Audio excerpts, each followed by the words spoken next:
আজকে শুরুটা করি শুভময়দাকে দিয়ে। শুভময়দা, রথের রশিতে টান আমরা দেখেছি, কিন্তু রথের রশিকে নিয়ে টাগ অফ ওয়ার, যার একটা ট্রেলার ইতিমধ্যেই আমরা দেখে নিয়েছি এবং আগামীকাল যে তার পুরো চিত্রটা সেটা সামনে আসবে।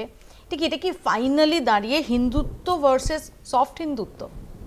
হ্যাঁ, ওই তো আর কি রবীন্দ্রনাথ বলেছেন তো রথের রশিতে আর কি, তোমরা কেবলই করেছো ঋণ, কিছুই করনি শোধ, দেউলে করে দিয়েছো যুগের বৃত্ত, তাই নড়ে না আজ আর রথ। ওই যে পথের বুক জুড়ে পড়ে আছে তার অসার দড়িটা, তাই তো বাপরে গা শিউরে ওঠে যে অজগর সাপ খেয়ে খেয়ে মোটা হয়ে আর নড়ে না। সন্ন্যাসী তখন কি বললেন?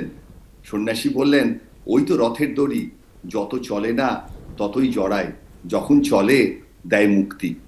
মুশকিলটা হচ্ছে, আমরা তো ওই 4 লাইন রথ ভাবে আমি দেব, পথ ভাবে আমি, এই করেই মোটামুটি আমাদের আলোচনাটাকে রেখেছি। এবং সেই দেব চলচ্চিত্রের দেব না সত্যিকারের দেব, এই নিয়ে আমাদের অনেক গন্ডগোল। তবে আজ সকাল থেকে আপনার এই অনুষ্ঠানে আসতে হবে বলে বাধ্য হয়ে রথের রশিটা বারবার পড়ছিলাম আর কি, রবীন্দ্রনাথের কথাটা পড়ছিলাম এবং সেখান দিয়ে ভাবছিলাম যে সত্যি আজকের দিনে পশ্চিমবঙ্গ ঠিক কোন জায়গায় গিয়ে পৌঁছেছে, যেখানে জগন্নাথের মন্দির আছে কিন্তু রথের রশি পড়ার মানুষ বোধহয় খুব একটা বেশি নেই।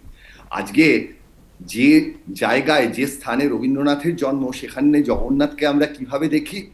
যে মানুষটির যে দেবতার দুটি হাত নেই, যে দেবতা তা সত্ত্বেও সকলকে অতিক্রম করে এই পৃথিবীকে আলোর পথ দেখান, আর সেই দেবতাকে নিয়ে আজকে দীঘাপুরীর দ্বন্দ্ব, সেই দেবতাকে নিয়ে চলছে দড়ি টানাটানি, তখন বারবার অন্য কিচ্ছু না, শুধু রথের রশির কথা মনে পড়ে যায়।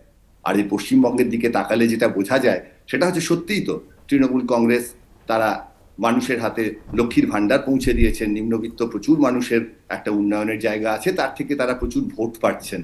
কিন্তু একটা গোটা রাজ্যের উন্নয়ন যে পথে চলে, যে পথে মানুষের শিক্ষা স্বাস্থ্য তার অধিকার, পথে মানুষের ভোট দিতে পারার অধিকার চলে, সেখানে তো আমরা সেই জগন্নাথকে, সেই জনজগন্নাথকে চেয়েছিলাম যে 2011-র পর যে 34 বছরের শাসন নিয়ে এত কথা, তারপরে একটা নতুন কিছু আসবে।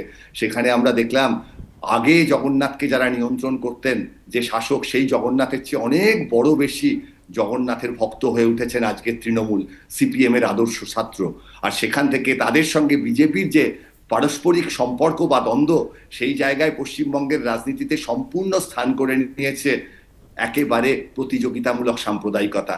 ফলে আজকের রাজনীতিতে ঠিক যেভাবে বাম রাজনীতির একটা অপচয় আমরা পশ্চিমবঙ্গে দেখেছিলাম, সেই জায়গায় দাঁড়িয়ে তৃণমূলের যে ডেমোক্রেটিক ভাবনা তার অপচয় আমরা দেখেছি। সেই জায়গায় বিজেপির যে কেন্দ্রীয় স্তরে উন্নয়নের ভাবনা সেটাও নেই। এখানে চলছে তৃণমূলের একটি অংশ থেকে বেরিয়ে আসা বিজেপি, বিজেপির একটি অংশ থেকে বেরিয়ে আসা তৃণমূল, এবং তাদের রথের রশি নিয়ে দড়ি টানাটানি, যেখানে রাজ্যের স্বাস্থ্য শিক্ষা শিল্প উন্নয়ন নিয়ে কোনো কথা নেই, কোনো আলোচনা নেই।